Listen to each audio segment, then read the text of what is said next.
I just want to mention quickly a few very interesting sightings in Lake Michigan. So first, they didn't just start in 2017. They go back from 1969. There's a case that were happening in Indiana. But what I found even more interesting, there was a Chicago sighting in 1970 on the Racine Street. So this is locally in the city, where a family was followed by a shapeshifter. Even I remember the story. Even when the family was moving from one house to another location, they felt that this creature was following them. Then there's another story from 1981 where this mysterious being was telepathically trying to talk, to communicate to a 13-year-old boy who was physically abused by his parents. So he found almost comfort and not fear from this being. Um, Also in 1997, Rock Island, Illinois, some people witnessed they saw a creature similar to Mothman, but they look more like gargoyles. So one of those like statues we see on old churches in Europe and the United States. But Tobias, the creepiest story that I would like you just to comment on was when you mentioned what happened in 2015 there was a blood moon and two supposedly witches gathered on the Lake Michigan to perform some summoning, some ritual. I found this so creepy and so disturbing, but yet very honest, and especially how one of these women said that they were concerned. So when you wrote down about this, account about this testimony, there's a lot of stuff that is happening there that just blows my mind, and I want to know more. So again, this was happening in September of 2015 with supposedly two witches. Can you please tell us something when it comes to this, the ritual that they're trying to perform? Sure. So a few years back, well, several years now, really, I spoke to a practicing witch out of Chicago, and she wished to have her name withheld. And she wanted to talk to me because she was concerned that a ritual that she had performed with her partner during September of 2015, during the blood moon that month and year, could be at least partially responsible for the recent sightings of the winged humanoid in that area, right? And so she told me a bit about that ritual, which she said they had held on the shore of Lake Michigan in Chicago's Fargo Beach Park. And she said that it was initially planned to honor the lake and the moon, because of the blood moon happening. Um, but at the last minute, they decided to switch it to a kind of summoning.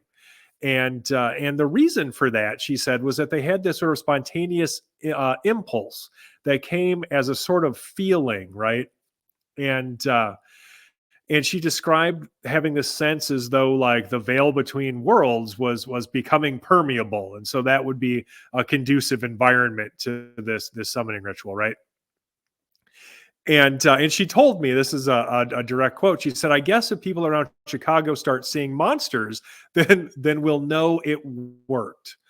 The ritual then ended up um, being meant to open a door between another reality and the one in which we live.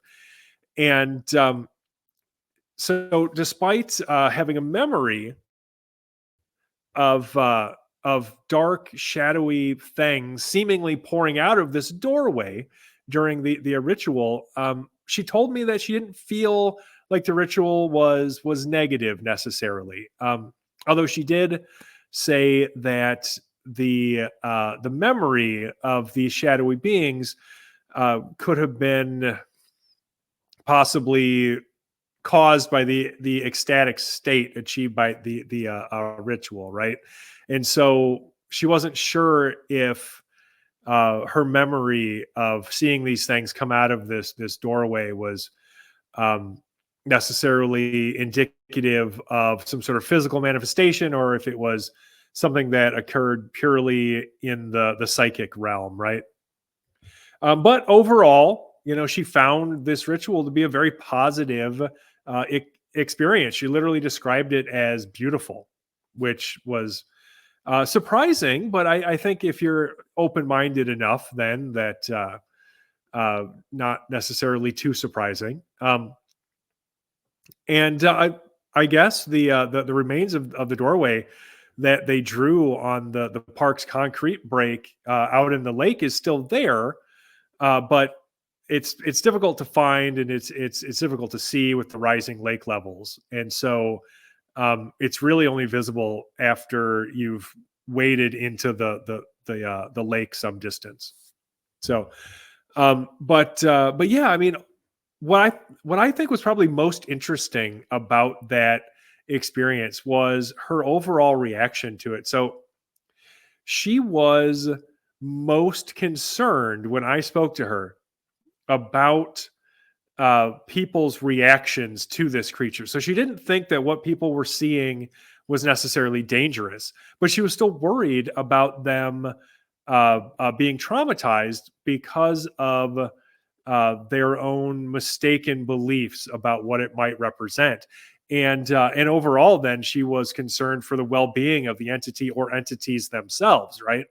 Um, like one of the things that she said to me that she was concerned about was the relationship between the city and its monster, right? Like and how important that relationship is. And I, it's something that I wish had gotten more attention at the time, because I think that it could have really informed people's perspectives on this phenomenon as a whole, right? But it's one of those things that, despite being included in that first book that I wrote about everything going on, you don't hear enough about it. So I'm actually really happy that you mentioned it. Honestly, like I think that's fantastic. But yeah, I mean that's basically it. This witch and her partner said that they performed a summoning ritual on the shore of Lake Michigan, and during that ritual, they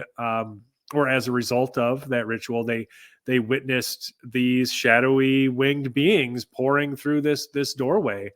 Um, and she thinks that it's possible that that ritual might be connected to what people were seeing in that area. Now, I should clarify too that she wasn't taking responsibility necessarily. She wasn't saying like, "Well, because we performed this ritual, um, that's where all of these sightings come from." It was more that she thought that because this phenomenon was already occurring in this area, or that because there was a connection to this phenomenon in the area, that's why they felt like they should conduct that ritual. Because remember, she said that at the last minute they changed it to be this summoning instead, um, and really what it was, more than a sort of traditional like summoning something into this reality, it was almost more of a sort of